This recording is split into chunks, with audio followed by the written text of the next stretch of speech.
Halo, saya Irfani Fauzia, biasa dipanggil Ibu Fani. Saya sebagai guru produktif desain komunikasi visual atau DKV. Pada kesempatan hari ini, kita akan membahas tentang elemen perancangan visual pada ilustrasi. Apa itu ilustrasi? Menurut jurnal Unpas, pengertian ilustrasi secara terminologi adalah suatu gambar yang memiliki sifat dan fungsi untuk menerangkan suatu peristiwa. Ilustrasi merupakan karya seni rupa dua dimensi yang memiliki tujuan untuk memperjelas suatu pengertian. Jadi, ilustrasi adalah gambaran yang memperjelas suatu tujuan. Contohnya nih, jika seseorang ingin mencurahkan apresiasi diri soal daerahnya mengenai sampah, ia bisa menggunakan media ilustrasi sebagai penyalur pesannya. Ia juga bisa membuat ilustrasi yang dapat mengajak orang untuk membuang sampah pada tempatnya. Kita masuk pada style ilustrasi atau jenis-jenis ilustrasi. Nah, ilustrasi sendiri itu sangat banyak ya. Dan yang kita akan bahas ini adalah 5 dari yang paling sering banyak digunakan. Yang pertama adalah line art illustration. Sesuai dengan namanya, style ini dibuat dengan menggunakan permainan garis pada ilustrasinya. Walaupun terlihat mudah, style ini sulit dilakukan karena harus mempertimbangkan komposisi yang baik serta membuat objek hanya menggunakan atau memanfaatkan suatu garis. Yang kedua adalah flat illustration.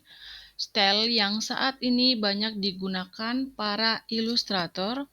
Style ini tergolong mudah dipelajari, namun untuk menguasai tetap memerlukan kerja keras untuk terus berlatih.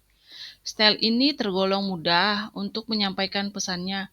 Ciri khasnya adalah bentuknya yang datar, penggunaan bayangan yang minim, serta bentuk karakternya memiliki proporsi yang tidak wajar. Bisa terlihat pada contoh yang ada di gambar tersebut ya. Yang ketiga adalah children book illustration. Style ini sering digunakan pada buku cerita anak, namun kalian bisa menggunakannya pada media lain. Ciri khasnya adalah tekstur yang kasar goresan seperti pensilnya atau krayon yang sangat mempresentasikan anak-anak, biasanya bergambar lucu dan menyenangkan. Yang keempat adalah 3D illustration. Meskipun berbentuk 3D, kalian bisa membuat ini menggunakan software berbasis 2D atau dua dimensi seperti Adobe Illustrator, Adobe Photoshop, karena di dalam software tersebut terdapat fitur-fitur yang dapat meng-apply ilustrasi yang kita buat menjadi 3 dimensi.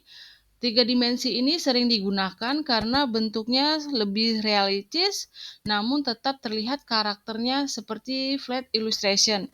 Ciri khasnya bentuknya 3D jelas. Kemudian warna-warnanya cerah serta karakter yang digunakan itu lebih menggemaskan. Yang nomor 5, realist illustration. Style ini adalah yang paling sulit menurut saya karena kalian harus teliti, memakan waktu yang banyak, yang nggak sedikit tentunya waktu yang digunakan. Ciri khasnya itu bentuknya yang mirip dengan bentuk yang asli. Demikianlah materi yang dapat saya sampaikan mengenai ilustrasi pada elemen perencanaan visual. Kemudian ini ada pekerjaan rumah yang dapat kalian selesaikan. Perintahnya adalah carilah 5 contoh ilustrasi dengan style apa saja yang kalian suka. Kalian bisa menemukannya di IG, di Pinterest, di Behance, atau di Dribbble. Terima kasih dari saya.